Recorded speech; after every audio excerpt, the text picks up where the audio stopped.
What we're looking at today is a 1964 Corvette Convertible that is an original car with all matching numbers, date code correct. In fact, I bought the car from the second owner and have talked to the original owner of this car. Interesting history behind this Corvette, which is kind of neat, I think, is it sat in a Chevrolet dealership showroom for 20 years and used as a conversation piece, and was taken out and driven once a month just to keep all the fluids working nicely and to keep the car in good working order. This 64 Corvette is a 300 horse with power steering. It's a 4-speed. It's a 336 posi rear end, and it is black original interior, and of course the outside color is original. Everything on the car matches up, and I've got paperwork, the original owner's name, documentation that goes back to 64 with some of the service records and everything. It's a beautiful driving car, really a lot of fun to get in and drive around. It reminds me when I worked for the Chevrolet dealerships when I was young. I used to work on these cars and tune them up and what have you. This car drives as nice as the cars that were almost new when I used to work for Chevrolet as a mechanic. One of the nice things about this car, it is a no-hit body. All the GM tack strips are original and not been tampered with, which is kind of hard to find on a mid-year Corvette. So that's something that really is kind of neat, I think. As far as the things that's been done to the car, the original bumpers were pulled and re-chromed about 5 years ago. The convertible top was replaced because it was always in its down position in the Chevrolet showroom dealership for 20 years, and the rear glass yellowed. So a new Alnox top was put on the car. The hubcaps are original. The tires are new as of a year ago, and when I took the tires off, they were date coded 1978. So I was, even though they looked new still and they weren't weather cracked because the car was always indoors, I didn't want to take a chance on driving the car and having a tire blow and maybe damage some fiberglass. Like I said, it's a no-hit body, so I certainly didn't want to interrupt anything there. I'm going to zero in on the front clip on this car, or the front nose piece, so that you can see the obvious markings that this car was built with. As you see around the headlight doors, they're rounded on the edges. They're not sharp edge. In other words, 90 degree. That's a definite giveaway that it's never had a nose piece put on this car. And of course, like I said, it is a no-hit body anyway, but I just wanted to point that out. As you can see, both of them there. I'm going to walk around and open the door and show you the door jambs. Probably the nicest door jambs I've ever seen on a Corvette. And I've restored classic Chevys, Corvettes, and Tri-5 Chevys for the last 30 years. So when I see one like this, it's impressive. And that's the door jamb there. I'll get in a little closer so that you can see it. Very nice. I've taken this car to a body shop that does Corvettes and had him look at it, and he does not find any paint lines anywhere on the car and believes it to be original paint on the car. I'm going to show you the door jamb here. As you can see, everything is the way and correct as it should be.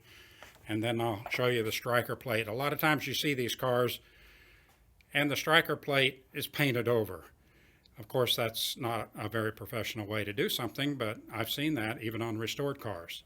One other area that impresses me that I'm going to move to is, and I don't know if you'll be able to see this, but if you look down inside this grill area here where the windshield wiper arm comes out, I'll see if I can make it show up.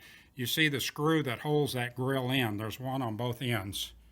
But it's like GM would have did it.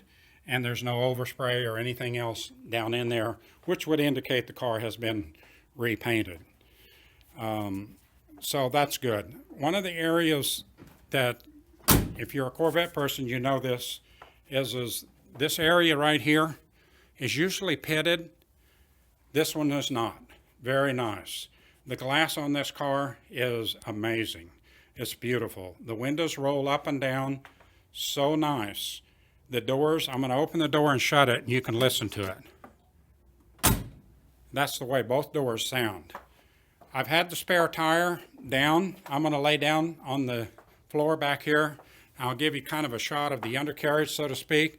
But I've had the spare tire down and looked at it, and the spare tire looks to be original. I haven't taken it out and taken it to a tire shop so that they could actually help me figure out how you could prove that it's original, but it certainly looks original. There's the I guess you'd call them splash pans.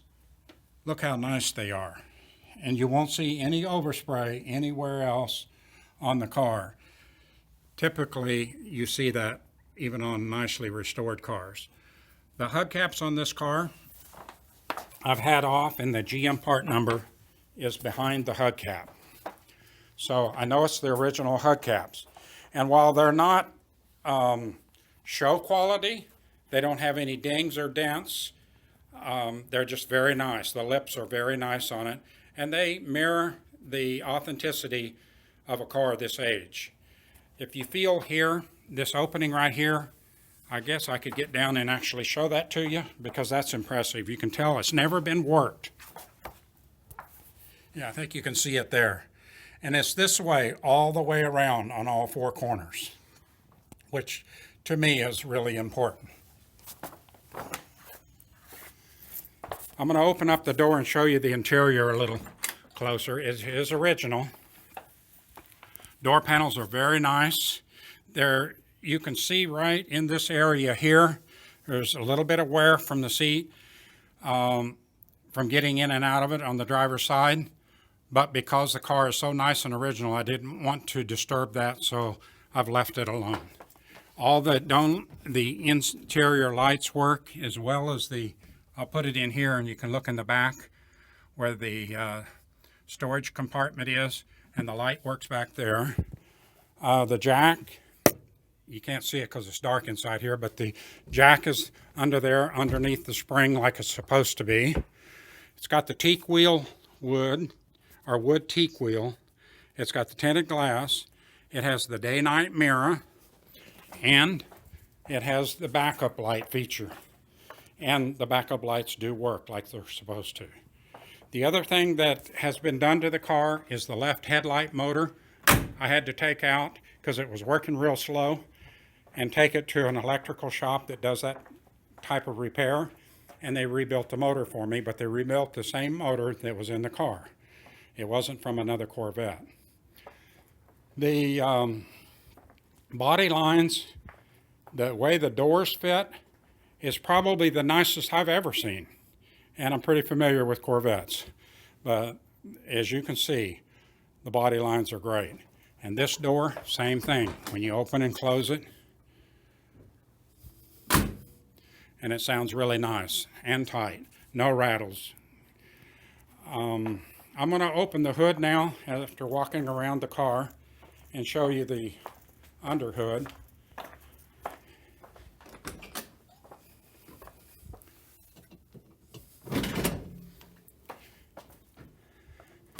And it's not all detailed up or anything like that. It's just kind of like came out of the factory, but it's very nice. As you can see, there's no pitting on the air cleaner. All the shielding is in its place. It has the GM hoses on it, which I kind of doubt that those are original because of the age of the car, but they sure is nice that they took the time to go back with the original GM hoses. Another thing I want to point out is the drip rails, I guess you would call them, right here, I'm going to point at them. They're very, very nice on this car. You won't see them cracked up or damaged or any place where there's been body work done on the front end of the car, which is kind of nice. The striker plates for the hood, they're not painted over or anything of that nature, which tells me that the car hasn't been all detailed up underneath the hood or under the undercarriage. The car runs excellent, starts nice. You can get in it and start this car after letting it set a month. You hit the throttle about 3 times, take your foot away from the gas and start it, and immediately it's running. No valve lifter noises after setting that long. So that tells you that the motor is in really nice shape. The car speedometer is showing, I think, 102,000 miles. And the original owner said that he will vouch for the fact and sign an affidavit that the motor has never been out of this car, which to me is a really neat item. I'm going to show you a picture of the cluster, the speedometer cluster. Everything, by the way, works on this car except for the clock, and it did work. And I suppose you could send it out and have it redone, but in my experience, 6 months later, they're not working again. The only way to fix them and never have to go back in there and fix it again is put a quartz movement in. So that's the deal there. Another thing that's really nice about this car is the inside stainless is incredible. Look at the latch, the hinges, how nice they are. They're not pitted or anything. Again, kind of verifying the fact that this car has had an easy life and always been indoors. Even the glove box light works.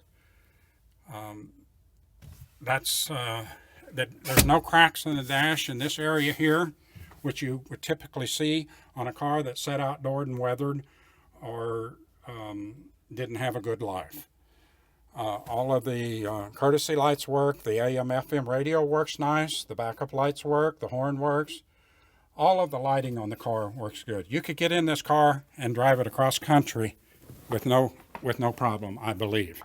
I wouldn't want to do that, but that is something you could do. I'll show you the operation of the headlights, opening and closing on this video. I think you'll be able to see it here. I'm just standing, no key on or anything, and watch them open. They work very nicely, very smoothly. One doesn't work faster than the other. They both work the same. And I'm going to put them back down, and they park as nice as I've ever seen. The alignment on the hood, the body alignment, as you can see, is really nice. Can't think of too much else to tell you except that I may have mentioned this, that the tires are a year old, and so they're definitely safe to drive anywhere you'd want to drive it. My name is Lee, and if you want to give me a call and ask any other questions, I'd be happy to do that for you. One other thing I might mention that I find impressive about this car is the windows just roll up and down with your little finger, so to speak. You know, there's no stiff spots or lack of lubricant or anything like that. I'll give you a little closer picture of the hubcaps. As you can see, they're the original hubcaps. They have a little bit of, I guess, wear, given the age of the car. A little bit of the paint is missing on this hubcap right here. I don't know if you can see it or not, but I'm going to point it out to you. It's right there. It's kind of shiny right there.